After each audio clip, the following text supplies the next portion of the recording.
10 years back, he was the man who brought the Asian Cup for the first time in Indian football with the hands of East Bengal. But the Asian winning coach of the East Bengal side, Mr. Subhash Bhowmik, doesn't want to walk on the path of recapitulation. But that doesn't mean Subhash Bhowmik has forgotten to dream. In the last 10 years, Subhash Bhowmik has seen a lot of ups and downs in his life. Let's see what he is saying about that journey. এই 10টা বছর মানে অনেক কিছু উত্থান পতন আমরা জানি, আপনিও ফেস করেছেন, কিন্তু সেদিনের সুভাষ ভৌমিকের সঙ্গে আজকের সুভাষ ভৌমিকের তফাৎটা কোথায়? বেসিক তফাৎটা কোথায়? চুলটা পাকা হয়েছে, সাদা হয়েছে, চুল পেয়ে গেছে। আগে মেঘে ঢাকা তারা মতন চুল ঢেকে রাখতাম, মাথার টাক ঢাকতাম। এখন মেয়ের বিয়ের পরে রিয়েলাইজ করলাম যে এগুলোর কোনো দরকার নেই, তাই যেটুকু ঢাকার চেষ্টা করতাম উড়িয়ে দিয়েছি, কলপ করা বন্ধ করে দিয়েছি। আগেও মানে সাদাই ছিল, কলপ করে ন্যাকা সাজতে চেষ্টা করতাম, ন্যাকামিগুলো ছেড়ে দিয়েছি। আর যেটা একটা হয়েছে 10 বছরে অনেক চড়াই উৎরাইয়ের মধ্যে দিয়ে আমি দেখেছি যে প্রতিবাদী রাস্তা ছাড়বো না, কিন্তু সরব প্রতিবাদ করব না, নীরব প্রতিবাদী হওয়া শিখেছি। যে সব কিছু মুখে বলে করতে হবে তার কোনো মানে নেই। তুমি অনেক প্রতিবাদী করতে পারো, সেগুলো নিজের কাজের মধ্যে দিয়ে করো। আননেসেসারি যে কোনো ব্যাপারে কথা বলো না, নাক গলিও না, কারণ ভালো না হোক ভালো চাই না, মন্দ অনেক হয়। আর একটু হয়তো কোথাও প্রাজ্ঞতা এসেছে, যেটা বয়সের সঙ্গে অভিজ্ঞতার সঙ্গে যেটা আসা উচিত সেটুকু বোধহয় এসেছে। হ্যাঁ, স্বপ্ন আমি আমার কোটি টাকা হোক এই স্বপ্ন আমি জীবনে দেখিনি। আমার স্বপ্ন একটাই স্বপ্ন, ফুটবল। কারণ আমি সেই স্বপ্ন নিজের মধ্যে এখনো দেখি, অনেক কিছু স্বপ্ন দেখি। আমি এমন দিনও হয় বাড়িতে আমি খুব সারাক্ষণ এখন মোটামুটি বাড়িতেই থাকি, নিজের ঘরে একাই থাকি। যখন বই পড়ছি না বা গান শুনছি না বা টিভি দেখছি না, তখন মাঝে মাঝে ভাবি যে আমি ভারতবর্ষ টিমের কোচ, ভারতীয় দল ওয়ার্ল্ড কাপ খেলছি, সে স্বপ্ন আমি দেখি। কিন্তু এগুলো জানি আমি এগুলো ছেঁড়া কাথায় শুয়ে লাখ টাকার স্বপ্ন দেখা। একটা স্বপ্ন খুব বাস্তববাদী স্বপ্ন আমি রোজ দেখি, রোজ ভাবি কি করলে হয়, সেটা নিয়েই চিন্তা করি। সেটা হচ্ছে এই বছর যখন হঠাৎ আকস্মিকভাবে চার্চিল এএফসি খেলার সুযোগ পেল, যদিও আমি নিজে সক্রিয়ভাবে তাতে অংশগ্রহণ করিনি, তার কারণ আমি চার্চিল আলিমাকে বলেছিলাম যে দুটো দিকে একসঙ্গে মন দিতে গেলে আমার যা দল, যেরকম অনভিজ্ঞ দল, আমার ফোকাস যদি সরে যায় আমি এদের সামলাতে পারি। তুমি খেলতে চাইছো, তুমি খেলো, তুমি কোচ, কারণ ওনার খুব কোচ হওয়ার শখ হয়, তাহলে তুমি কোচিং করো এএফসি টিমটা। এবং কিন্তু দেখেছি তো নিজের টিম কীরকম খেলছে, কোথায় ভুল করছে। দেখতে গিয়ে দেখলাম যে নতুন ফরম্যাট এএফসি তৈরি করেছে, এই এএফসি কাপের এই যে খেলাটা, এটা কিন্তু জেতার একটা চেষ্টা করা যায়, মানে এবং জেতাটা যায়। তার জন্যে একটু পরিকল্পনা, একটু পরিশ্রম, একটু সুযোগ সুবিধে, এগুলো যদি করা যায়, যেগুলো হাতের মুঠোয়, কিন্তু এমন কিছুই নয় যেটা একেবারেই মানে অলিক স্বপ্ন। একটা এএফসি কাপ জিতে ভারতের পুরো লাভটা কি হবে? ধরুন আপনি আসিয়ান কাপ জিতেছিলেন, আমি ওই চ্যাপ্টারটা থাক, ওই চ্যাপ্টারটা থাক। আমার কথা হচ্ছে আমি চ্যাপ্টারটা তো একটা মানে আমি বলবো এটা মানে কি বলবো একটা অংশ, পুরো ইতিহাস সবসময় তো মানে ইতিহাস সত্য, ইতিহাস থেকে তো শিক্ষা নিতে হয়। ইতিহাস আর জীবনে কোনো কাজে দেয় না। একটা চেষ্টা কোনো একটা সময় করেছিলাম, সেটা যেভাবে ভারতীয় ফুটবলকে জড়িয়ে দেওয়ার দরকার ছিল, যেভাবে প্রতিফলিত হওয়ার কথা ছিল, সেটা হয়নি, আমি মানছি। কিন্তু আরেকটা যদি এফসি জিতি, সেই সময় যদি কিছু শুভবুদ্ধি সম্পন্ন লোকের আবার এইটাকে আঁকড়ে ধরে।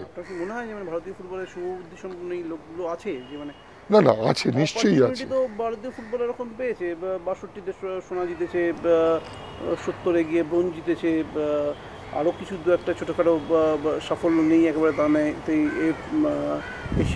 এশিয়ান কাপে কোয়ালিফাই করেছে, আপনার হাত ধরে এশিয়ান কাপ জিতেছে, আপনি কোয়ার্টার ফাইনাল তুলেছেন, আর্মান্দো কোলাসো সেমিফাইনাল তুলেছে টিমকে। তো এইটার যোগফল তো কিছু হয়নি ভারতীয় ফুটবলে, হয়নি, কিন্তু হবে না কে বলতে? অ্যাভারেজ স্পেকটেটর হচ্ছে এখন আই লিগের হচ্ছে 2000 মানুষ যান অ্যাভারেজ খেলা দেখতে। তুই যেটা বলছো একদম, তুই যেটা বলছিস একদম সত্যি হয় না গো। মানে আমরা যদি গড় হিসেব করি দেখবো সারা বছরে 2000ও হয় কিনা। কারণ আমি যেদিন চ্যাম্পিয়ন হয়েছি সেদিনও গোয়ার মাঠে, গোয়া নাকি ফুটবলের কত 4-5 হাজার লোক হবে। কিন্তু সব ঠিক আছে, এগুলো সবটাই নেতিবাচক আলোচনা। আর আমি এই যে সাবজেক্টটা নিয়ে আলোচনা হচ্ছে, এই সাবজেক্টটা নিয়ে আমি জীবনে এত ইতিবাচক, কারণ আমার নিজের জীবনে, খেলোয়াড় জীবনে, কোচিং জীবনে এই চড়াই উতরাই দেখেছি, খারাপ দেখেছি, ভালো দেখেছি, ভীষণ ভালো দেখেছি, ভীষণ খারাপ দেখেছি। কিন্তু এই নেতিবাচক কথা হবে না এটাতে আমি বিশ্বাস করি না। আমি বিশ্বাস করি বন্যার জল আছড়ে আছড়ে আছড়ে আছড়ে পড়লে কখনো না কখনো বাঁধে চিড় ধরতে বাধ্য। বিশ্বাসটা দেখিয়েছিলেন তখন 10 বছর বয়সটা আমাদেরও কম ছিল, সেই বিশ্বাসগুলো করেছিলাম। আমি তো আপনি যখন এই স্বপ্নটা আমাকে দেখাতে চাইবেন, আমার তো কতগুলো মানে কিছু ওই নিক্তিতে মেপে নেওয়া বলে না, সেই যাচাইগুলো আমার মধ্যে আসবে। কারণ যে আমি তো দেখিয়েছিলাম, আপনি স্বপ্ন দেখিয়েছিলেন, স্বপ্নকে সফল করেছিলেন, তারপরে কিছু হয়নি। না, তার জন্য আমি দুঃখিত, তার জন্য সবার হয়ে আমি দুঃখিত যে তোদের মতন ছেলেরা যারা ফুটবলটাকে এত ভালোবাসতিস, তাদের মধ্যে একটা ফুটবল সম্বন্ধে আমি একটা উদাসীন্য দেখতে পাচ্ছি। এটা আমি অনেকের মধ্যেই দেখতে পাচ্ছি। কিন্তু আমি নিজেকে মনে করি আমি ফুটবলের একটা প্রফেট। খুব বড় ছোট মুখে বড় কথা বলে দিলাম, বলা উচিত হয়তো না, ইদানিং আমি বলছিও না। আমি আমার চেষ্টা চালিয়ে যাব, কারণ আমার জীবনে ফুটবল ছাড়া আমি কে, আমি লোকটা কে। এই 10 বছর আগের ইন্টারভিউতেও তোমাকে এই কথাটা আমি বলেছিলাম, আমার এখনও কানে বাজে, যে আমি লোকটা কে। আমার মতন লোক রাস্তাঘাটে হেঁটে বেড়ায় কেউ দেখে না। আজকে তুমি আমার আবার 10 বছর বাদে একটা ইন্টারভিউ নিচ্ছ তো বাধ্য তো হচ্ছ। কোথাও গিয়ে তোমার মনের মধ্যে হচ্ছে না এই লোকটাকে আর একবার ভাঙি দেখি, এই লোকটা নতুন কিছু বলে কিনা। নতুন একটা কথাই বলবো, যে আমি যেখান থেকে এত কিছু পেয়েছি, যা আমাকে সমাজের এমন জায়গায় নিয়ে গেছে যেটা আমি অন্য কিছু করলে হয়তো পেতাম না। সুরাজা, মানে আপনি চেঞ্জটা করবেন কী করে? ভারতীয় ফুটবলের তো জানিয়ে দিচ্ছে আপনাকে দরকার নেই, আপনি এবারে কোনো ক্লাব পাননি, আপনি সিসিএফসির আপনাকে দেখছি একটা ন্যাশনাল লিগের আই লিগের চ্যাম্পিয়ন কোচ, তাকে দেখছি আমি গিয়ে সিসিএফসিতে গিয়ে যারা অ্যামেচার ফুটবলার তাদের কোচিং করাচ্ছে। তো আপনি করবেনটা কোথায়? করবো, কোথায় দেখবেন? আবারও করবো। তুমি যদি আমার এই 10 বছরের জীবনটাকে ভালো করে খুব মানে মাইক্রোস্কোপের তলায় রেখে দেখিস, আমি কিন্তু সুযোগই পাচ্ছিলাম না। 2005 থেকে শুরু করে এই 2013-এ আমায় কিন্তু পুরোপুরি কোচিং কেউ দেয়নি। যে যখন বিপদে পড়েছে ডেকেছে, কেউ 10 ম্যাচ কারো কাছে হারার পরে বিপদে পড়ে নিয়ে এসছে, সেখান থেকে তাদের বাঁচিয়েছি। আমি আসার পরে প্রথম ম্যাচই জিতেছি। কাউকে রেলিগেশন হতে পারে এরকম অবস্থা থেকে একটা ক্লাবকে বাঁচিয়েছি। একটা ক্লাব কেন, 2-3টে ক্লাবকে। একটা ক্লাবকে তো বাঁচিয়েছিলাম 5 ম্যাচ বাকি থাকতে তারা আমার কাছে এসে কান্নাকাটি রেলিগেশন হবে। তো আমার এখনও মনে আছে আমি বলেছিলাম যে আমার মৃতদেহের উপর থেকে তোমাদের ক্লাব রেলিগেট করবে। এই তো প্রথম আর একটা ক্লাব পেলাম, যে ক্লাবটা আমাকে রেলিগেশন বাঁচাতেই ডেকেছিল। এরকম বসেছিলাম, এরকমই কিছু করে বেড়াচ্ছিলাম। এই বাচ্চাদের দেখছি, অ্যামেচারদের দেখছি, নিজের যেটুকু আছে সেটুকু ভাগ বাটোয়ারা করে নিচ্ছি। গিয়ে 11 নম্বর একটা টিমকে 3-এ নিয়ে গিয়েছিলাম। লাক উড হ্যাভ ইট, তিনি জেনারেল ইলেকশন এড়িয়েতে তিনি টিম গঠনের মানে মানসিকতা তার ছিল না। আমার হাতে দায়িত্ব ছেড়ে দিয়ে তিনি ইংল্যান্ড পালিয়ে গিয়েছিলেন। আমি বাজেট কম, এখন শুনি উনি নাকি বলেন 12 কোটি 13 কোটি টাকার টিম, আমি 7 কোটিতে টিম করেছিলাম। আমার 9টা প্লেয়ারের নাম বলবো, আমি এটুকু বলে ক্লিশ হয়ে গেছে। তোকে বললে তুই হয়তো এখন বলবি এটা কে, অনেকবার আলোচিত হওয়ার পরে বিক্রমজিৎ সিংহ, সতীশ সিং, রাজু সিং, শরণ সিং।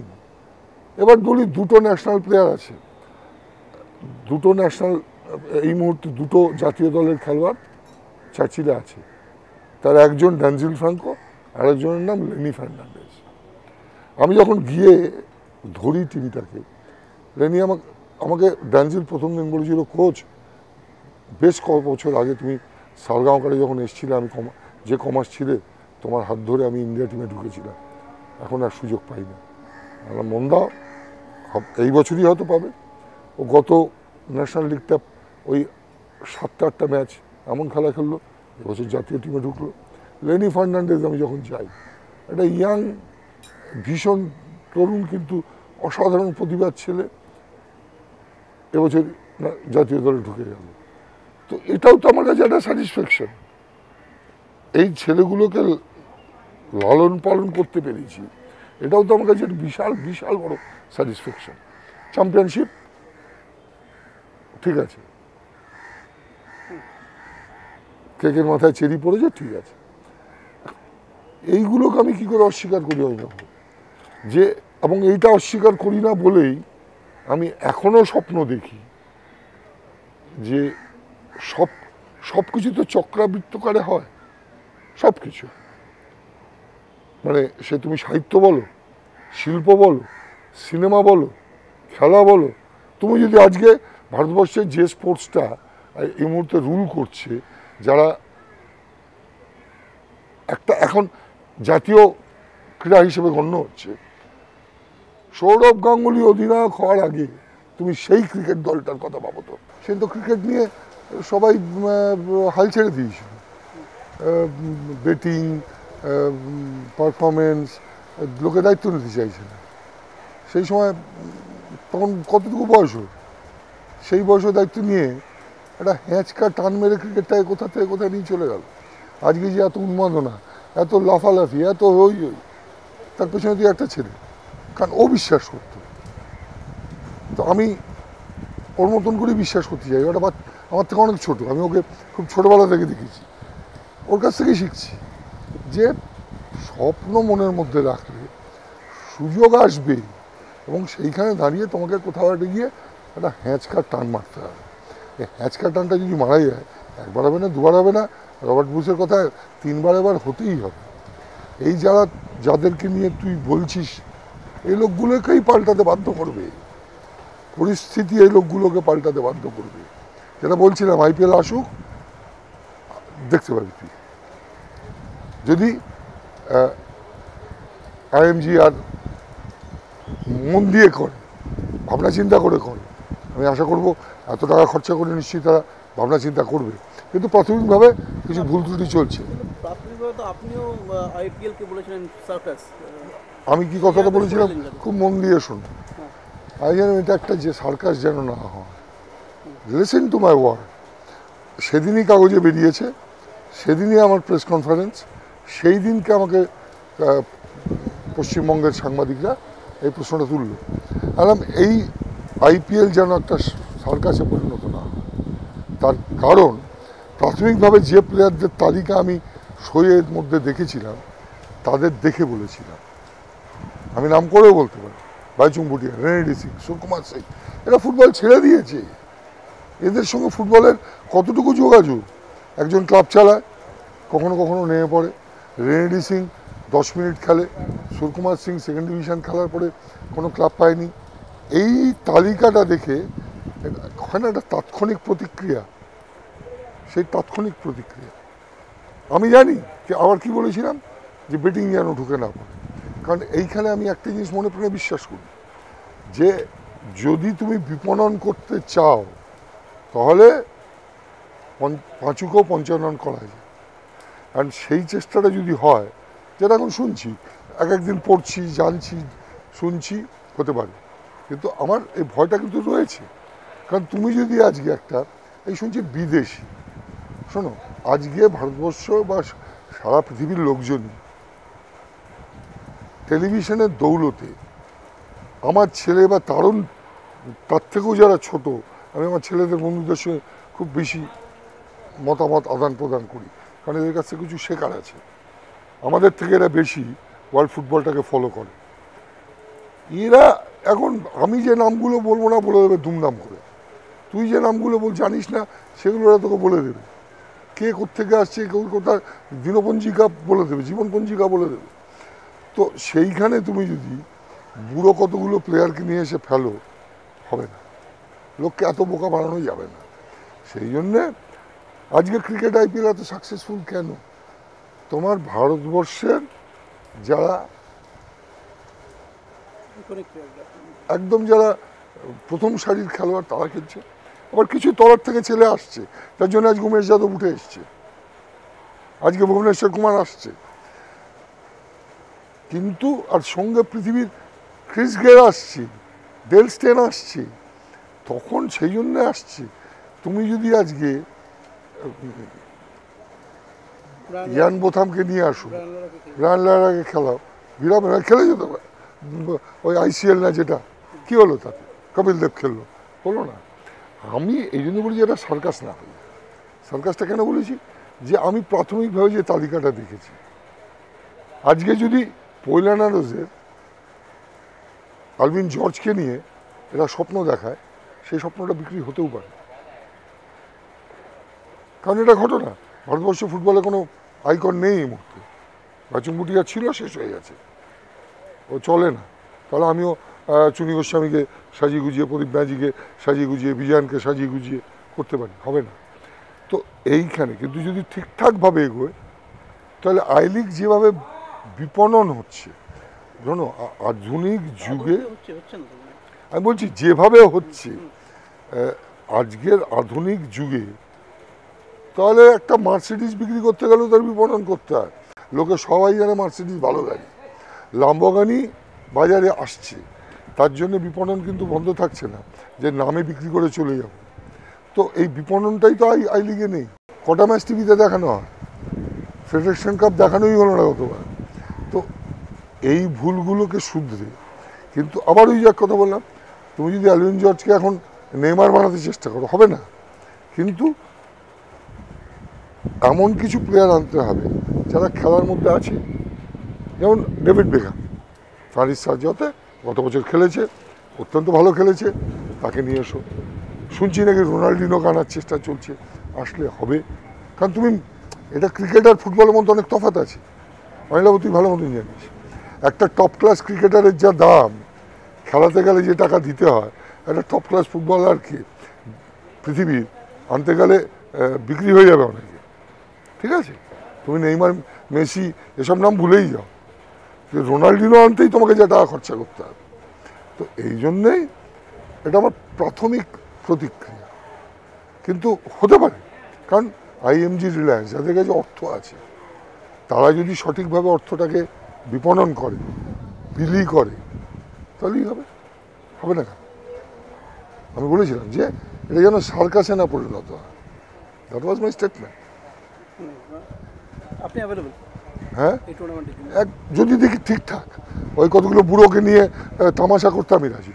কারণ ফুটবল আমার খুব প্রাণের জিনিস, আমার কাছে প্রাণের জিনিস। এই যেমন আইপিএল হয়, হাড্ডাহাড্ডি লড়াই হয়, ক্রিকেট দেখে লোকে এসে, শহর ভিত্তিক মারামারি চলছে, হোক, আমি আছি। এখান থেকে তো বের করে দেওয়া যায়, দুটো ছেলেকে বের করে দিয়ে চলে গেল। মডেলটা ভারতীয় ফুটবল এই গত মানে 100 বছর বলবো না, এই যে ধরুন আই লিগেরই যে ফরম্যাটটা, আমি যদি বলি 14-15 বছর ধরে ফলো করছি, বা এই ক্লাব বেস ফুটবলটা, মানে এই মডেলটা কি তার মানে আমি বলছি মানে অবসলিট হয়ে গেল, মানে আই লিগ নতুন কিছু, মানে আই লিগ নতুন কিছু দেবে না আপনার মনে হচ্ছে? এইভাবে চললে দেবে না, আই লিগকে পাল্টাতে হবে। এই যেমন এবছর শুনতে পাচ্ছি নাকি দুটো ভাগ করে দিচ্ছে, আরও খারাপ হয়ে যাবে। এই না, আমি শুনছি, দেখো আমি তো কারোর সঙ্গে যুক্ত নই, আমি কাগজে যা পড়ি, মিডিয়াতে যা দেখি, তোমরা যা দেখাও, যা লেখো, আমি তাই পড়ি। আমার সঙ্গে যারা নীতি নির্ধারক, যারা, তাদের সঙ্গে তো ঘা ঘষাঘষি নেই, আমি তাদের চিনিও না। এক একজনকে চিনি, সেটা বলার মতন না। যদি দুটো ভাগ হয়, তাহলে যা ছিল তার থেকে খারাপ হবে। তার কারণ এই যে মোটামুটি সারা দেশ জুড়ে খেলা হচ্ছে না, আই লিগটা যখন শুরু হয়েছিল প্রিয়বাবু এই একটা জিনিসই ভালো করে চেষ্টা করেছিলেন, উনি চালাচ্ছিল না অর্থ এখান থেকে জোগাড় করে করতে, কিন্তু এটাকে তো ভারতীয় লিগ বলা যাচ্ছে না, ইন্ডিয়ান লিগ নয়, ইন্ডিয়ান লিগকে ছড়িয়ে দিতে হবে। আমি একটা সাজেশন একবার বব হটনকে দিয়েছিলাম যে তুমি বলো টিম কমাও, তুমি টিম বাড়াও করছো, বব তুমি বলো আমাকে যে একটা টিমে কটা প্লেয়ার লাগে মিনিমাম, 28টা লাগেই, সবাই তার থেকে বেশি রাখে, 28টা থেকে তুমি 3জন 4জন বিদেশি বাদ দাও, থাকলো 23 বা 24 বা 25, 25 ইন্টু 15 বা 14, এতগুলো ভারতীয় ভালো ফুটবলার আছে যাদেরকে মানুষের সামনে ইয়ে করে ক্যাটার করা যায়, নেই। আমি বলেছিলাম বব তুমি বলো টিম কমিয়ে দিতে, তাতে যারা ক্রিম প্লেয়ার, যেগুলোর মধ্যে প্রতিভা আছে, যারা দেশের প্লেয়ার, তারা ভালোগুলো 10টা জায়গায় গিয়ে জড়ো হয়ে গেল। এইবার তুমি বলো একটা কমিটি করতে, বড় চেহারা গাঁক গাঁক করে দৌড়োয় গুতোগুতি করে এরকম বিদেশি আনতে দিও না, তুমি যেখান থেকে আসবে সেখানে যেন একটা মিনিমাম স্ট্যান্ডার্ড অফ ফুটবল খেলে আসছে এরকম প্লেয়ার নিতে বলো, কারণ আমাদের আর্থিক সমস্যা আছে, নিয়ে ফুটবলটাকে ছড়িয়ে দাও। বলে কেরম করে তুমি বলো, আর আমাদের দেশটা এত বড়, আর এই মুহূর্তে সব থেকে বেশি ফুটবল ক্রেজ কোথায় আমি তোকে জিজ্ঞেস করছি, তুই দেখে এসছিস রিসেন্টলি? North east. হ্যাঁ, তুমি একটা হোম করো, একটা অ্যাওয়ে করো, একটা নিউট্রাল জোন করবা। মোহনবাগান ইস্টবেঙ্গল মণিপুরে গিয়ে খেলছে, ডেম্পো ইস্টবেঙ্গল নাগাল্যান্ডে গিয়ে খেলছে, মারামারি হবে। তুমি ইউপিতে ক্যাটার হচ্ছে না, এমপিতে ক্যাটার হচ্ছে না ফুটবল, পাঞ্জাবে ক্যাটার হচ্ছে না ফুটবল, তামিল কেরালা যে একটা খুব তারা পয়সার জন্য ভেন্যু করতে গিয়ে এদের মোটামুটি ছেড়ে দেওয়া কেঁদেবাচি অবস্থা। আপনি বলছেন আমার থার্ড ভেন্যুর কথা ভাবছেন। এইবার একটা কথা, আমার একটা কথা, আমি আমি আমি আর কোনো, আমি আগে হলে এর অনেক গরম বিবৃতি দিতাম, আমি আর দেবো না, কারণ আমার ইষ্ট আমাকে এটুকু বুদ্ধি দিয়েছেন, যেটা করে তোমার কোনো লাভ নেই সেটা তুমি করো না, যেটা করলে তুমি কিছু করতে পারবে সেটা থেকে মন দাও। আমায় তুমি বলো, একটা টিম, একটা ধরো ভারতীয় জাতীয় দল, তারা যখন খারাপ খেলে সমালোচনা কাকে কাকে শুনতে হয়? প্রাথমিক সমালোচনা কোপটা এসে কোচের ঘাড়ে পড়ে, তার সঙ্গে কাদের ঘাড়ে পড়ে? প্লেয়ারগুলোর ঘাড়ে পড়ে। হ্যাঁ, তো খেলোয়াড়দের দায়িত্ব ভালো খেলা, ভালো রেজাল্ট করা, কোচের দায়িত্ব রেজাল্টটা করার জন্য যা যা করার সেই পথটা দেখানো। তো বাদবাকি যারা রইলেন জড়িয়ে, তাদের কাজটা কি? তাদের কাজটা মাসকাল মাইনে নাও, তাহলে তো আর কিছু বলার নেই। এইখানে একটা মিডিয়ার অসাধারণ ভূমিকা আছে, একদিনে হবে না, daily daily daily you have to go on. এটা শুধু পশ্চিমবঙ্গ একটা বাংলা কাগজে কেউ পরোয়া করছে না, একটা গোয়ান কাগজে কেউ পরোয়া করবে না, অল ইন্ডিয়া নিউজে এভরিডে হ্যামার না করলে হবে না, যেটা ক্রিকেটের খেলার ক্ষেত্রে হয়। অল ইন্ডিয়া নিউজ সে অর্থ অল ইন্ডিয়া নিউজের মিডিয়া, অল ইন্ডিয়া মিডিয়ার ফুটবল নিয়ে কোনো আগ্রহী নেই, করছে না তো। আমি একটা খুব মানে মানে ব্যক্তিগত অভিজ্ঞতা থেকে তোকে একটা কথা বলি, একজন অল ইন্ডিয়াতেই আছেন এক সাংবাদিক, তার সঙ্গে আমার খুব এমনি সম্পর্ক খুবই মধুর, কথা হতো, মানে অফলেট এটা বলার পর থেকে কোনো একটা ব্যাপার নিয়ে উনি ফোন করলে আপনি কী ভাবছেন, সবটা কি আমার ভাবনা আর সুব্রত ভট্টাচার্যের ভাবনা বা আনন্দ কোলাসের ভাবনা বা আপনাদের কোনো ভাবনা নেই? আপনাদের একটা অল ইন্ডিয়া একটা ইংরেজি কাগজের সঙ্গে যুক্ত, আপনি কেন ইয়ে করছেন না, সমালোচনা করছেন না? খুব হার্ড হিটিং সমালোচনা, যেমন আমি একদিন করেছিলাম একটা ইংরেজি কাগজে, যে AIFF is a headless chicken. আমি জানি না আমার ঘাড়ে কেন খুব বারবার নেমে আসে। আমি খুব অতি সাম্প্রতিক একটা ঘটনার কথা তোকে বলি, একটা অনুষ্ঠান ছিল, পুরস্কার বিতরণী অনুষ্ঠান, ভালো, মতি নন্দিন নামে। সেখানে পৌঁছলাম, আমার সঙ্গে খেলতো একটু আমার থেকে জুনিয়র, সে খুব প্রতিবাদী চরিত্র। সে আমায় দেখে বলতে শুরু করলো, কেন এতদিন নিয়ম ছিল যে টিম চ্যাম্পিয়ন তার কোচ বেস্ট কোচ হবে। আমি তাকে বললাম, নাম বলছি না, আমি তাকে বললাম একটা প্রশ্ন করবো? বললো হ্যাঁ। মানে প্রতিবাদও করবি, পুরস্কারও আশা করবি, এটা কিন্তু ঠিক না। প্রতিবাদ করছিস, প্রতিবাদ কর, পুরস্কারও আশা করিস না। যদি কিছু করতে হয় মাঠে নেমে কর, কাজের ক্ষেত্রে কর, দিনের পর দিন নীরবে এদেরকে বল যে দেখো, এর বাইরে আমাদের কিছু করার নেই। তুই যেটা অনেক আগে জিজ্ঞেস করেছিলি যে কি করবেন আপনি স্বপ্ন দেখাবেন, স্বপ্ন আবার দেখাবো, আবার দেখবে স্বপ্ন। সময় সুযোগ যদি অনিলাভ আসে, এই তুই যে আমি বুঝতে পারছি তোর সঙ্গে কথা বলে আজ 10 বছর বাদে আর একটা ইন্টারভিউ দিতে গিয়ে 10 বছরে আমি খুব মানে গা ঘাঁচাঘাঁচি করে তোকে 2টো ইন্টারভিউ দিয়েছিলাম। একটা ফাইনালের আগে, একটা কলকাতায়, একটা পরের দিন বাসে বসে খুব ছোট, আর কলকাতা ফিরে সেটা দীর্ঘমেয়াদী। তখন আমি অনেক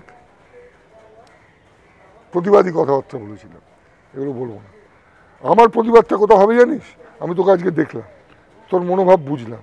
আমার প্রতিবাদ হবে তোকে আবার ফুটবলমুখী করা। আমি যদি এইটুকু করতে পারি, আমি জানবো যেটাকে আমি এত বেশি ভালোবাসি, যেটার জন্য আমি সব ছাড়তে পারি, আমি এক পায়ে গেলাম। তোর মতন ছেলেদেরই তো আমাকে আবার ফুটবলমুখী করতে হবে। মানে যে লোকগুলোর বিরুদ্ধে বলে বা আপনার কাজ দিয়েও করতে হবে, কাজ দিয়ে আমি বলুন, কাজ দেওয়ার মতো লোকগুলো যে লোকগুলো, সেই লোকগুলো তো কী বলবো, আপনি বলবেন যে আমি রেজাল্ট দিলেই ওই লোকগুলোর বিশ্বাস ফিরবে। আপনি রেজাল্ট দিচ্ছেন, তা সত্ত্বেও আপনাকে বিশ্বাস করছে না। একদিন বিশ্বাস ওরা ভয় পাচ্ছে, ভয় পাচ্ছে। আমি আমার পার্সোনালিটি, চরিত্রটাকে ভয় পাচ্ছে, আমার পার্সোনালিটাকে ভয় পাচ্ছে। আমাকে যা বোঝাবে তাই বুঝবো না, এরা বুঝে গেছে। ক্লাব কর্মকর্তারাও বুঝেছে যে একে যা বিক্রি করে দেবো তাই এ কিনে নেবে না, এর প্রিন্সিপালের মধ্যে থেকে চলবে। আমি কি গত বছর এই আই লিগ চালিয়েছি, চার্চিলের সঙ্গে সমঝোতা করিনি। চার্চিল আলেমাও অত্যন্ত প্যাশনেট লোক, আমার মতন প্যাশন। ও ফুটবল খায়, ঘুমোয়, স্বপ্ন দেখে, জাগে। আমি একটা ছোট্ট উদাহরণ দিই। একটা বম্বে এয়ারপোর্টে বসে আছি, ভিআইপি লাউঞ্জে বসে আছি। বম্বের তিনি যে দলের রাজনীতি করেন, সেই দলের বেশ কিছু রাজনীতিবিদ এসে ওর সঙ্গে দেখা করতে। 2 ঘন্টা বসেছিলাম ফ্লাইটের জন্য। 2 ঘন্টায় ও 2বারও রাজনীতি নিয়ে আলোচনা করলো না। বাদ বাকি সারাক্ষণ ও football, the football, the football, the football. এবার ওর যেটা মুশকিল হয়, এটা অনেকেরই হয়, আমার পশ্চিমবঙ্গ হয়, ভারতবর্ষে সব জায়গাতেই হয়, যে আমিও ফুটবলটা বুঝি। নিশ্চয়ই বোঝো, তুই একজন সাংবাদিক প্রাথমিকভাবে, তুই ফুটবল বুঝিস না? তুইও বুঝিস। বোঝা আর কোচিং করা বা দল চালানো, মানে কোচ হিসেবে, এর মধ্যে তফাৎ আছে। কারণ যে কোচ, প্রত্যেকটা কোচ, সে ভালো মন্দ, কোনো কোচ খারাপ হয় না, আমি বিশ্বাস করি। প্রত্যেকের একটা দর্শন থাকে, সে দর্শনটা সে কীভাবে বিক্রি করছে তার খেলোয়াড়দের কাছে, কতটা সেই দর্শনে তাদেরকে ইনফ্লুয়েন্স করছে, সেটা করতে গেলে তার একটা জ্ঞান থাকা চাই।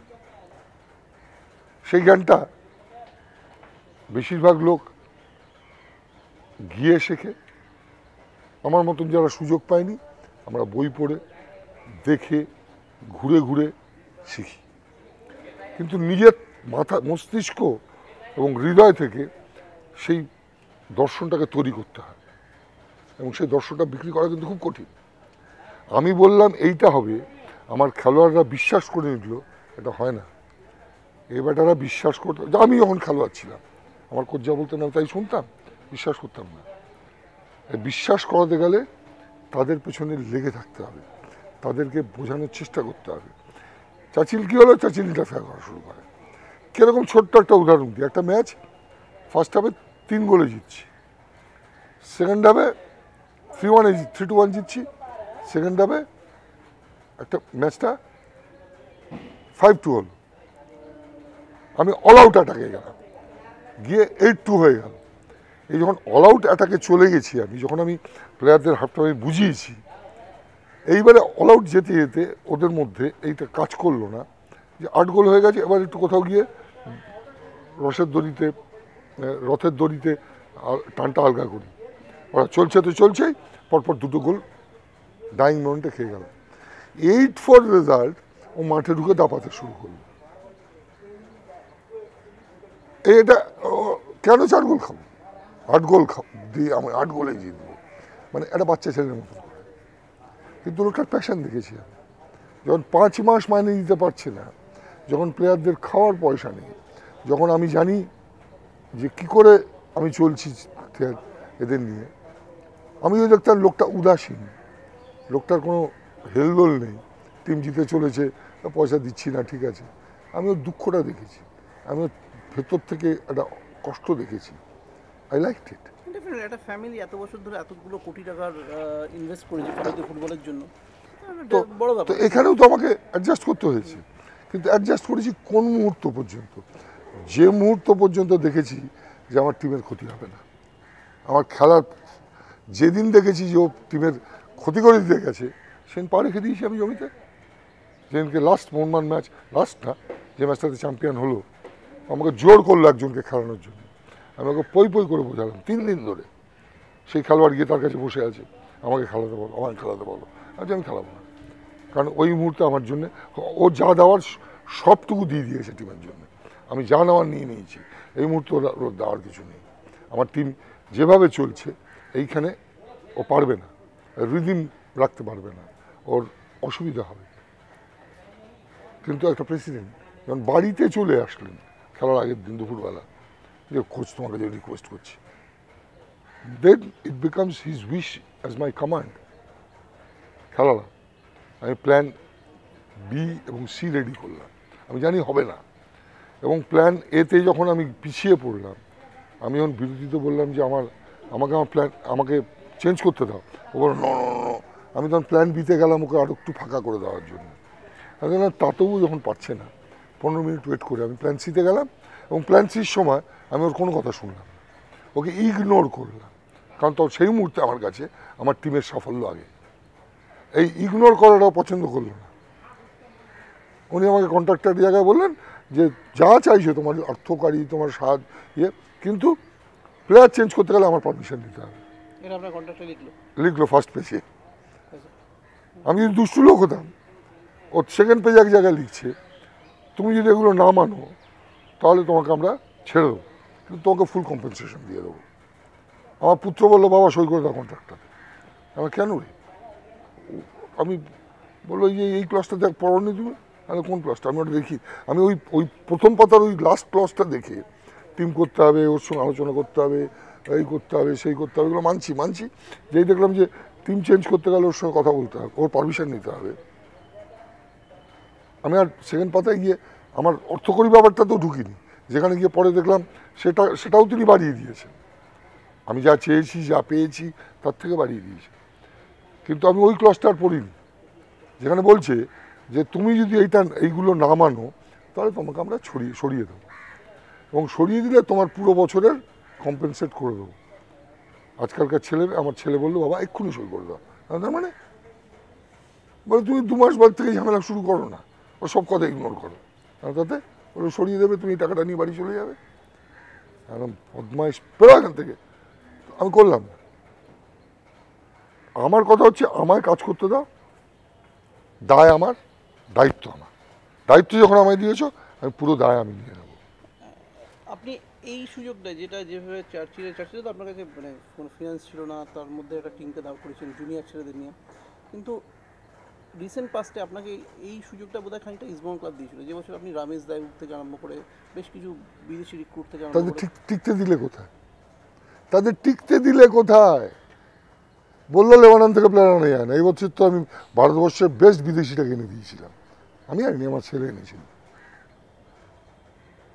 ভারতবর্ষ যে কটা ম্যাচ খেলে গেছে তাতে ভারতবর্ষের বেস্ট ফরেনার ওয়াজ বিলাল নাজিরি। যে খেলা দেখেছে সে মোহিত হয়ে পড়েছে। তুমি যদি কোথাও গিয়ে, ওই যে বললাম আমি এগুলি তো ডিটেলে ঢুকতে চাই না, ওই রথভাবে আমি আমার সঙ্গে তুমি যাদের কথা বলছো তাদের সম্পর্কটা ওই জায়গাতে চলে গিয়েছিল। তার কারণও 10 বছর আগের ইতিহাস, আমি এর মধ্যে ঢুকতেও চাই না। তোমাকে তো দাঁড় করানোর সুযোগ দিতে হবে, একটা ছেলেকে তো 5টা 6টা 7টা 10টা ম্যাচ খেলতে দিতে হবে। সে বছরই তো ধাক্কাটা, মানে 5 দিনের যে ধাক্কাটা, আমার কাছে ওটা ধাক্কাই না। যদি বলো 5 গোল খেয়েছি, 5 গোল খেয়েছি, কিন্তু রেজাল্টটা তো 5-0 নয়। Result is what, then addition, alteration, division, এগুলো তো থাকতো না। অঙ্কের বইয়ে 5-3 = 2-0 2-2 ওরকম 3 গোল 4 গোল তো আমি রোজ ওদের জিতে দিয়েছি। কত ম্যাচ জিতেছি আমাকে কর গুণে বলতে হবে।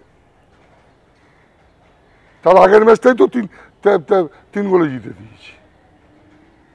আমি কতগুলো 3-0 জিতেছি তার কোনো ইয়ত্তা নেই। 4-0 জিতেওছি।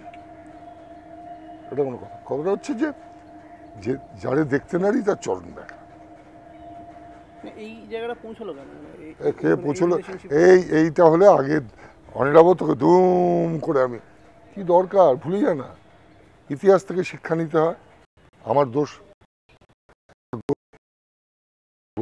করি 5-3 হেরেছি, তাদের চেতনায় লেগেছে, তারা আগুন হয়ে জ্বলেছে। Very good, I am happy. না, কোথাও তো আপনারও লেগেছে। আপনি এমন স্টেটমেন্ট করেছেন যে আমার ডেড বডিও ঢুকবে না ইস্টবেঙ্গল ক্লাবে। তো বলেছি তো ঢুকবে না, তো ঢুকবে না তো। আমি কবে বললাম ঢুকবে? তো মানে সেটা কেন মানে সেই মানে তোমার অভিমান হতে পারে না, তোমার রাগ হতে পারে না, তোমার দুঃখ হতে পারে না? তো আমি কি মানুষ নই নাকি? আমি তো রক্ত মাংসের মানুষ। আমি যতগুলো ট্রফি ভারতবর্ষে খেলোয়াড় এবং কোচ হিসেবে দিয়েছি তার কাছাকাছি কারো নাম করা হোক, ইনক্লুডিং মাই গুরু।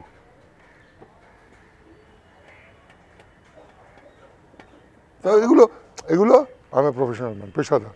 আমি কিচ্ছু বিনা পয়সায় করিনি। পয়সা নিয়েছি, কাজ করেছি, ভালো মন্দ বিচার মানুষ করবে। আজ করবে না 10 বছর বাদে করবে, না করলেও আমার কিচ্ছু শেখানো না। আমি জানি আমার কাজটা আমি কীভাবে করেছি। তুমি জীবনে সবসময় সাকসেসফুল হবে এর কোনো মানে নেই। স্যার অ্যালেক্সও 6 গোল খেয়েছে এই গত বছর, আগের বছর, মানে 12-13 আগের সিজনটাতেই খেয়েছে।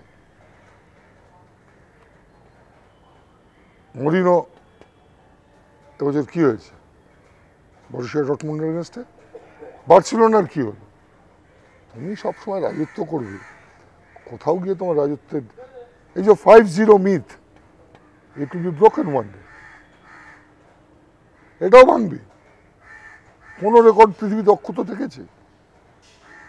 আজ পর্যন্ত বিশ্বের কোনো কাজের কোনো রেকর্ড অক্ষত থেকেছে? থাকতে পারে না। তাহলে মানুষ হতো না। নতুন কিছু হবেই। তখন কি হয়, হয়তো আমি থাকবো না, তখন এর বাইরেতে বেরোতে হবে। তুমি সামগ্রিকভাবে উন্নত হলে কি না সেটাই তো বিচার্য হওয়া উচিত। তোমার দল, যে দলটাকে নিয়ে তুমি গর্ব করো, যারা ক্লাব চালান তারা কিন্তু কষ্ট করে ক্লাব চালান। তাদেরও ভাবতে হয় অনেক কিছু। সব কিছু প্লেয়াররা কোচ করে দিচ্ছে তা না, কিন্তু চালাতে গিয়ে কোথাও গিয়ে তাদের নিজেদের কাছে উত্তর দিতে হবে। সেক্ষেত্রে ধরুন এবারের সাকসেসটা, আই লিগের জয়টা, এটা কি খানিকটা অনেকের ক্যান্সারও? আমার নিজের কাছে আমার নিজের মধ্যে প্রশ্নটা উঠেছিল যখন আমাকে একজন সামনাসামনি দাঁড়িয়ে বলেছিল, বলেছে কেউ একজন যে মানে ছেড়ে দাও না, মানে ফুটবলের সঙ্গে সম্পৃক্ত কোনো লোক, যে তোর দ্বারা আর ফুটবল হবে না, তোর ফুটবল বুদ্ধি শেষ হয়ে গেছে।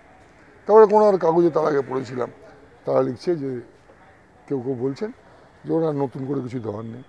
তো যুদ্ধটা তো নিজের সঙ্গে ছিল, কারো কাছে নিজেকে জবাব দেওয়ার ছিল যে তাহলে এত পড়াশোনা করিস কেন, তাহলে আর দিন রাত ফুটবল ঘাটিস কেন, সারাক্ষণ ফুটবলের বাইরে তুই কিছু ভাবিস না কেন। আমি যদি দিনে 24 ঘন্টার মধ্যে 16 ঘন্টা জেগে থাকি, অন্তত 7 থেকে 8 ঘন্টা আমি ফুটবল নিয়েই ভাবি। এ নিয়ে আমার নিজের কাছে কোনো সন্দেহ নেই। কারণ এটা আমার খুব ভালো লাগার, খুব ভালোবাসার জায়গা। এটা ছোটো থেকে বেশিছি। যে ভালো লাগা ভালোবাসা থেকে বাবা মাকে অগ্রাহ্য করে পালিয়ে চলে এসেছিলাম খেলবো বলে। তো চ্যালেঞ্জটা নিজে নিয়েছিলাম, আর চ্যালেঞ্জ নিলে সবসময় তো হয় না। এই বছর যেটা হয়েছিল যে মিস্টার আলেমা হেরে যাওয়ার পরে উনি বললাম যে ইংল্যান্ড চলে গেলেন। এই প্রি সিজন এবং টিম তৈরির মধ্যেখানে উনি আর ইন্টারফেয়ার করার সুযোগ পাননি। ফেড কাপে সেমিফাইনালে হেরে যাওয়ার পরে চ্যাম্পিয়ন হলেন, কি মনে হচ্ছিল? নিজেকে বোঝালেন আমি ঠিক আছি, নাকি কতগুলো মুখও মনে পড়ছিল? না, একদম মনে পড়েনি। আমি বলবো তোকে একদম মিথ্যা কথা বলবো না, ক্যামেরার সামনে দাঁড়িয়ে মিথ্যা কথা বলে আমার কোনো, আমি কোনো বিনয়ী তো আমার নাম নয়, আমি যে বিনয়ী কেউ, আমি বিনয়ী সাজার চেষ্টা করলেও লোকে বিশ্বাস করবে না। আমার কারো কথা মনে পড়েনি, আমার শুধু বারবার মনে পড়ছিল যে ঈশ্বর মহান, তুমি যদি সৎভাবে একটা কাজ করার চেষ্টা করো, কোথাও না কোথাও গিয়ে তুমি রিওয়ার্ডেড। আমার ছেলেগুলোর কথা ভাবছিলাম যে এরা কী কষ্টের মধ্যে দিয়ে চলেছে, কী দুঃখের মধ্যে দিয়ে আজকে এটা করলো, বাট সময় তো পাইনি। আমি খেলা শেষ হওয়ার 2 মিনিট আগে বেঞ্চ ছেড়ে চলে গিয়েছিলাম, আর খেলা শেষ হওয়ার 2-3 মিনিটের মধ্যে আমাকে এসে চাচিল আরামের ছেলে মেয়ে ভাইপোরা প্রায় কোলে কোলে তুলে নিয়ে ড্রেসিং রুম থেকে বের করে নিয়ে গেছে। সেখানে সময়টা খুব বেশি পাইনি। জাকার্তা এশিয়ান গেমসেও দেখেছিলাম না আমি, তুই আমাকে অনিলাভ তোকে আমি এবার তুই তো আমার, তুই তোর তোর তোর অ্যাক্সেস আছে, তুই দেখ না যে কবে কোনখানে একটা মানে সাফল্যের পরে মানে কোচিং লাইফে আমি ওই উচ্ছ্বাসের মধ্যে আছি নেই। কারণ আমি বিশ্বাস করি ওই মুহূর্ত মঞ্চটা আমার খেলোয়াড়দের ছেড়ে দেওয়া উচিত। প্রচারের আলো এতটুকু নিজের দিকে নিয়ে নেওয়া যায়, কিন্তু আমার দুর্ভাগ্য প্রচারের আলো এসে আমার পুরো পড়ে, যেটা আমার জন্য খারাপ হয়। কারণ খেলোয়াড়রাই তো সব। আমি একদম মনে প্রাণে দৃঢ়ভাবে বিশ্বাস করি যে we are glorified with reflected glory. আমি বলে দিলাম এ তুমি এইটা করো, বি তুমি এইটা করো, সি তুমি ওইটা করো। এবার যেমন আমি আই লিগ বলছি, 7 ম্যাচ আগে সুনীল ছেত্রী আসলো, আমি যখন ওকে পেছনে খেলতে বললাম ও তো ভেহেমেন্টলি প্রোটেস্ট করেছিল। ওরে আমি খেলিনি কোনোদিনও, কোচ আমার কনফিডেন্স নেই, আমি ম্যাচ খেলিনি, I am physically very fit but match fit নই। আমি কে দায়িত্ব নেবে, আমাকে এই প্রশ্ন করেছিল। সারা ভারতবর্ষের কাছে কেউ উত্তর দেবে আমি গোল করছি না, আর আমি উত্তর দেবো। তোমার কি কন্ট্রিবিউশন আমি জনে জনে ডেকে ডেকে বলবো, মিডিয়াকে বলবো, লোককে বলবো, তোমাকে নিতে হবে। হোয়াট পারফরমেন্স এই 7 ম্যাচ। স্টিভেন ড্যাজ আমাকে কম বাজিয়েছে যে আমি বেটল লোক না নিরপেক্ষ। সেই স্টিভেন ড্যাজ আমার মানে আমি তার নয়নের মণি, সে আমার নয়নের মণি হয়ে গেল। তাকে তো বহু ম্যাচ বসিয়েছি, সে ট্যান্ট্রাম পর্যন্ত করেছে। একটা কথা বললেন যে মানে এই যে পুরো পরিস্থিতিটা, যে এই যে সবটা মানে যে ওই রথভাবে আমি দেব পথভাবে আমি, যেটা বলছেন আপনি, এটা তো ছিল না। এটা 2003-এ যখন আপনি এশিয়ান কাপ দিচ্ছেন তখন সেই পরিস্থিতি ছিল না। এবং একটা কথা বললেন এই 10 বছর আগেই তার বীজটা আমি রোপণ করেছি। 10 বছর বাদে এই আমার যে ঘটনাগুলো, এর বীজ আমিই রোপণ করেছি। আমিও তো কখনো কখনো পথ এবং রথ হয়েছি বা মূর্তি হওয়ার চেষ্টা করেছি। না সেটা মানে কোথায়, মানে আশিয়ান কাপে আপনার সঙ্গে কথা বলতে বললাম, আশিয়ান কাপ বললি আপনি মানে আত্মনাদ করে উঠছেন। কারণ আমি একটা জিনিস খুব বিশ্বাস করি অনিলাভ, তোকে বলছি শোন, তুই এবার মিলিয়ে নে, জীবনে সে সাহিত্য হোক, সিনেমা হোক, গান হোক, কবিতা হোক, ক্রীড়া হোক, তুমি সময়ের আগে যে কাজটা করবে তার জন্য তোমাকে একটা মূল্য দিতেই হবে। পরে তুমি কিভাবে প্রশংসিত হবে, মরণোত্তর কী হবে সেটা পরের কথা। তোমাকে তার একটা সময়ের আগে কিছু ভাবলে না, আমি সময়ের আগে ভেবেছি, অনেক কিছুই ভেবেছি। ছোট্ট উদাহরণ দিই, সুনীল ছেত্রী জয়েন করলো, করে দেখলো আইস বাথের বন্দোবস্ত আমি করেছি। রোজ আইস বাথ করাতে সপ্তাহে মানে বরফের খরচাটা আমার নিজের পকেট থেকে যেত। কারণ কে দেবে টাকা, প্লেয়াররাই মাইনে পাচ্ছে না। শুনে বললো কোচ আমি থ্যাংক ইউ তুমি অন্তত, আমি তো তোমাকে আমি আগেও বলতাম, তখন তো শুনতে না। এখন বিদেশে গিয়ে দেখে এসে শিখেছো বলে এখন তুমি আমাকে ধন্যবাদ জানাচ্ছ। কিন্তু আমি তো তোমাদের এমন এমন কথা, তোমাকে এবং তোমার পূর্বসূরিদের, মানে যারা তোমার আগে ছিল একটু সিনিয়র, পূর্বসূরি না বলে বলা উচিত একটু সিনিয়র, তাদেরকেও তো অনেক কিছু খাওয়া থেকে শুরু করে, সাপ্লিমেন্ট থেকে শুরু করে, ওয়েট ট্রেনিং থেকে শুরু করে, এই রিকভারি রিহ্যাবিলিটেশন যখন বলেছি তখন তাদের এবং তোমাদের মনে হয়েছে যে আমি বাড়াবাড়ি করছি, এগুলো লোক দেখানো করছি, এবং সেই জন্য আমাকে সমালোচিত হতে হয়েছে। তাহলে এখন কেন মেনে নিচ্ছে? এখন তো আমি শুনছি অনেকে নাকি জাকুজি টাকুজি আবার বসানোর কথা ভাবনা চিন্তা করছে। এগুলো সব সময়ের আগে ভাবা। তার জন্য যদি আমাকে নিজের পিঠ নিজেকে চাপড়াতে, আমি চাপড়াবো যে আমি সময়ের আগে ভেবেছি, সময়ের আগে ভেবেছি, তার জন্য মূল্য দিয়েছি। মূল্যটা মানে আমি বলতে চাইছি যে মানে এই যে মানে মূল্যটা কি? আসিয়ান সম্পর্কে আপনার এটা নিরাসক আমি উদাসীনতা এই কারণে যে তার পরবর্তীকালের যে ঘটনাগুলো পরপর ঘটেছে সেগুলো ঘটা উচিত ছিল না। কেন ঘটে? আরে অনেক কিছুই তুমি জানো, সবই আমার মুখ দিয়ে এগুলো বলা আমি বলবো না। আমি আর এই প্রতিবাদের রাস্তা হাঁটবো না। আমি বলছি না, আমি এখন প্রতিবাদের রাস্তাটা ঠিক করে নিয়েছি যে যে কাজটা পাবো। কোনটা প্রতিবাদ বলছেন? এই ইন্ডিয়া ক্লাবের পার্টি ছেড়ে চলে আসা? কি তুমি তোমার থেকে ভালো কে জানবে? তোমার থেকে ভালো কে জানবে যে আমি কেন, কি বৃত্তান্ত? তুমি মানে একেবারে মানে মিশেছিলে, যারা কাগজে লিখতেন তারা লিখেছেন, আর তোমার তো ফ্রেমে বন্দি করা ঘটনা রয়েছে। আমি কতগুলো জিনিস বিশ্বাস করি না, সবসময় আমি ঠিক তা নয়, আমি বহু সময় ভুল। কিন্তু আমার যে বিশ্বাস, সেখান থেকে আমি আগেও নড়িনি, এখন নড়ি না, পরেও নড়বো না। এফসি কোয়ার্টার ফাইনাল খেলে যেত, কেউ বিশ্বাসই করতো না। সেই ফাইনালেও তো খেলে দিতাম 2004-এ 3-এর টিমটাকে যদি ভেঙে না দেওয়া হতো। একসঙ্গে নাম বলে যাচ্ছি, তুই শুনে যা। সন্দীপ নন্দী, সুরকুমার, মহেশ গাওলি, জুনিয়া, মাইক ওগোরো, সুভাষ চক্রবর্তী, কুলুতুঙ্গান, 7টা ছেলে টিম ছেড়ে চলে গেল। 7টা ছেলে 2004-এ। কেন গেল? দায়িত্ব তোমাদের। যাও, খোঁজ করো, লেখো, বলো। আমি কেন প্রতিবাদ করতে হবে? আমি করবো না।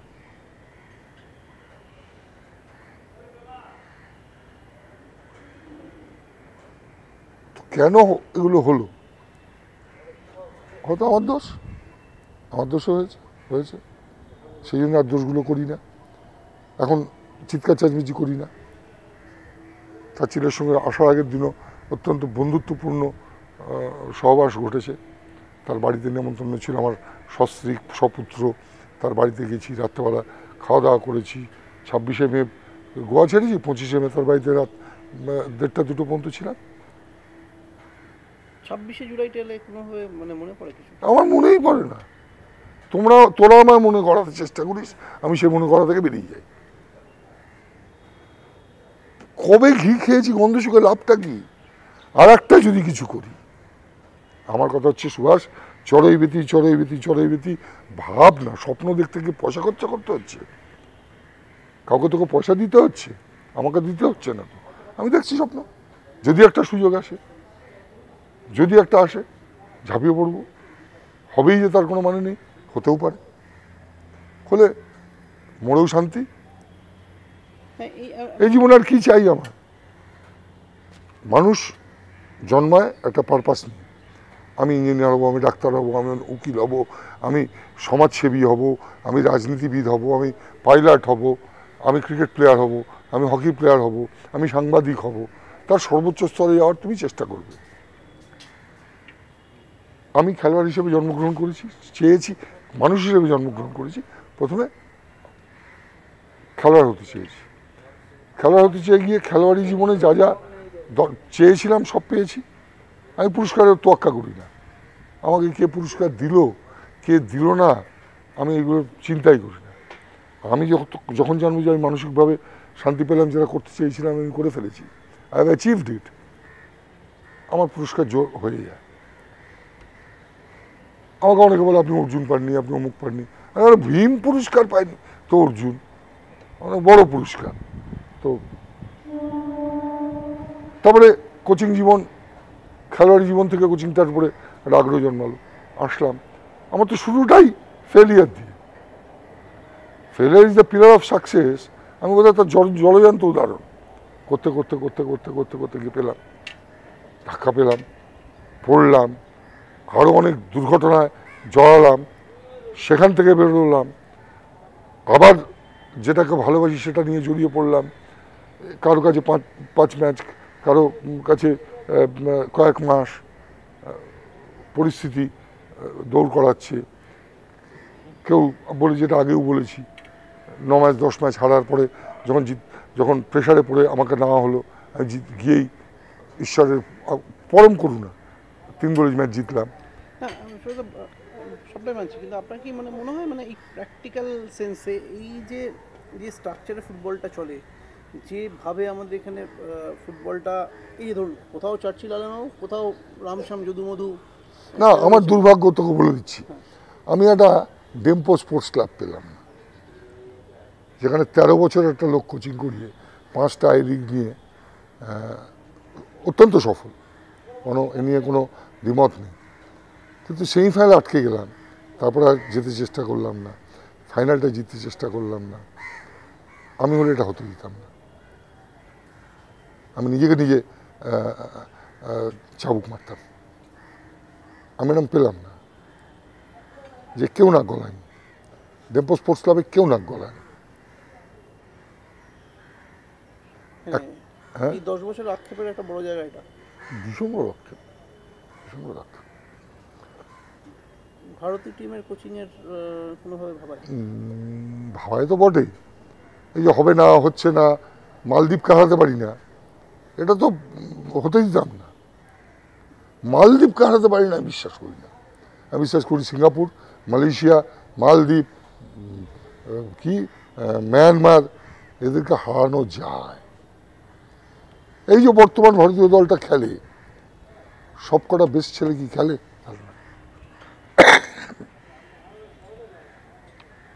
Available best players are not playing. বিদেশি থাকলেই এটা হবে, কারণ বিদেশিদের সেই সম্যক ধারণাটাই নেই। তার চারপাশে যারা আছে তারা তো ভুলভাল তথ্য দিচ্ছে, ইনফরমেশন দিচ্ছে, তাদের পছন্দের করছে। তো ইয়ের দিন এই 26শে জুলাই আবার ফিরে আসছি, 26শে জুলাই, যেহেতু একটা সামনে একটা 10 বছর আর কি আমাদের একটা ভাগ মিলখা ভাগ দেখতে যাবো। আমার একবার দেখা হয়ে গেছে, সেকেন্ডবার দেখার জন্য ভাগ মিলখা দেখতে চলে যাবো। ফোন করে খুব প্লেয়াররা। হ্যাঁ, আমার অনেক প্লেয়ার, ডগলাস, মাইকো করো, দেবজিৎ ঘোষ, দীপক মণ্ডল,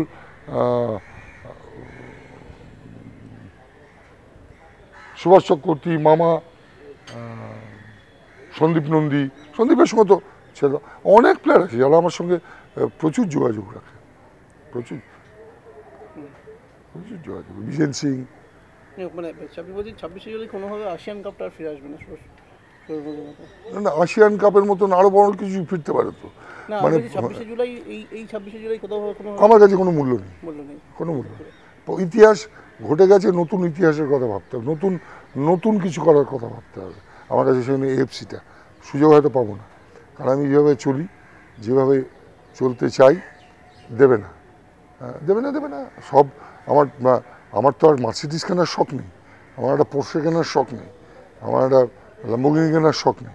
আমার এই একটা ইচ্ছা আছে, ঈশ্বর অনেক দিয়েছেন, যদি এই একটা সুযোগ দেন, একটা এফসি ফাইনাল খেলছি, জিতছি, ঠিক আছে।